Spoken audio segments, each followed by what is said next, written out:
สบายดีพี่น้องบัเต้แกงหมูบ้านนอกตัวบีพี่น้องสบายดีปลาลุงเนี่ยล่ะสบายดีเห็นไหมมื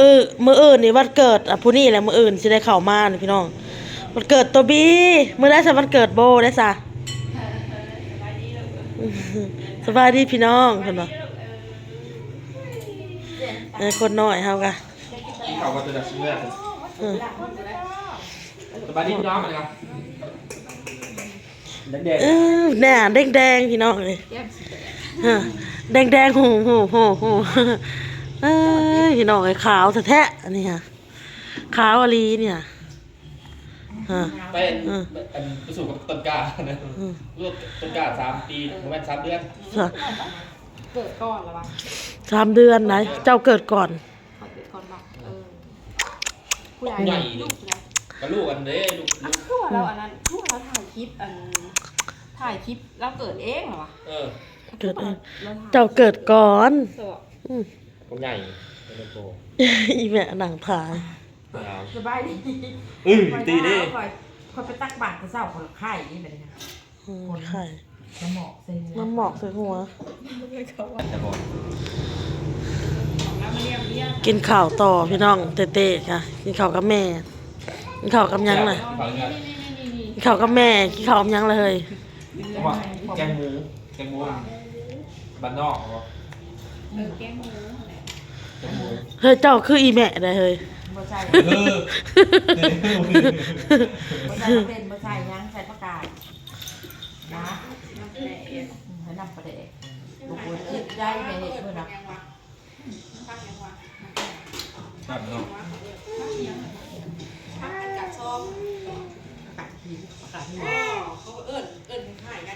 มากอกวันนี้นะข่าวเลยนะข่าวไม่มีอันข่าวอายุเมื่อก็ประจำการครับพากันเบิ่งโทรทัศน์พี่น้องเขาก็ว่าช่วยเนี่ยพี่เจ้าเห็นเบี้ยไงไปมีซองกะทินะบุญหมดแล้วโม่น้ำล้างทำบุญโม่ครับเก็บแบบน้องกินน้ำกันหรอวะใช่นั้นมั้งใส่พักเนี่ยประกาศนี่ประกาศค่ะใส่พักเนี่ยซี่เนาะจี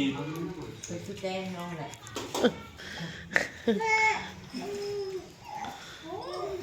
แบบแรงก็เลยแซ่บบ่เฮ้ยอยากกินข้าวเปียกแล้วฟังนะเปียกลูกเผ็ดได้เหมือนกับทุกเผ็ดเปียกอีกปะตุกหรือปะเตี้ยเห็ดเบอร์แก้มเขาขอใส่พักเนี่ยผมใช่อะไรมาว่ามีแกงข้าวแห้งใส่มะขามใส่มะแดงอยากเล่นเขาว่ามื้อหนาเขามาแกงแซ่บดีอ่ะแยกกับผักหวานอันนั้นเขาไม่ได้ง่ายพอเลยตรงนี้ทำแยกน้อยใช่ไหมแก้ก็ขอนไข่หมดแดงน้อยแล้วแซ่บไข่หมดแดงใหญ่หมดแซ่บชั่วนะหมูแดงใหญ่หมูแดงน้อยอันเมื่อวานนี่ไผ่เราไปแย่ได้จนว่าถ้วยหนึ่งเนาะ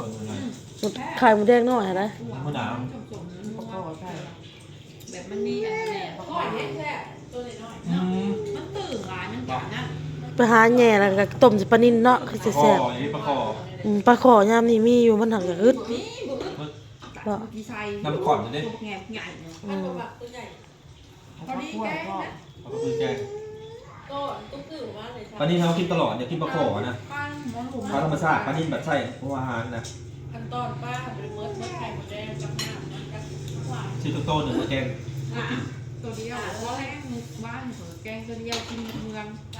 โต๊ะเขาซื้อโต๊ะ30,000โต๊ะ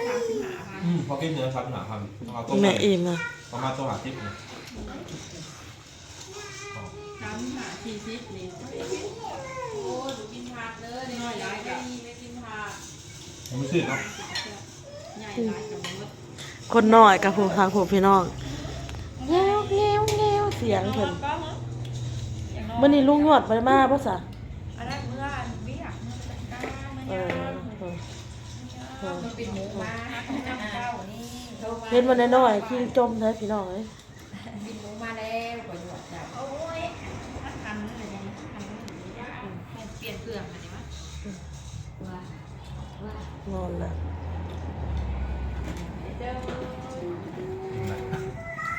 เบิ่งยาเพิ่นเอาให้พี่น้องป้าเอาให้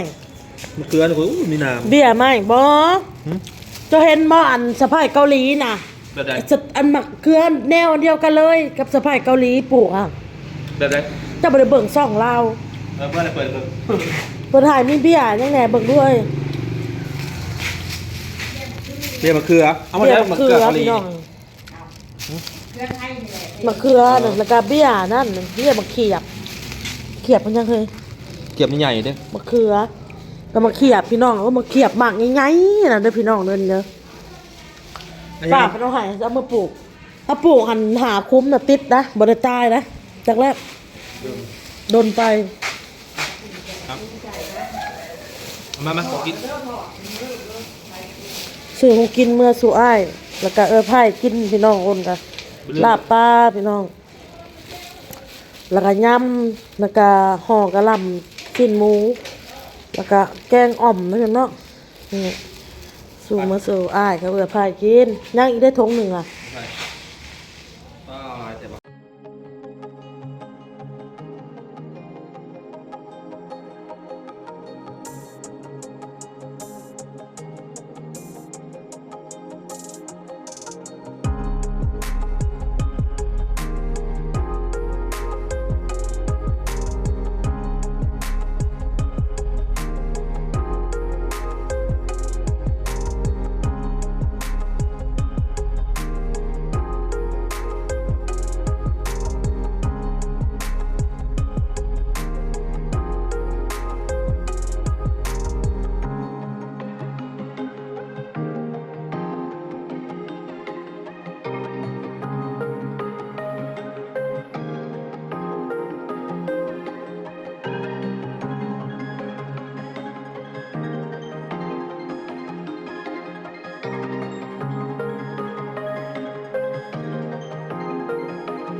พี่น้องอ้นกับบาเต้ก็เดินทางมาฮอดเซโนเลยเด้อจ้าพี่น้อง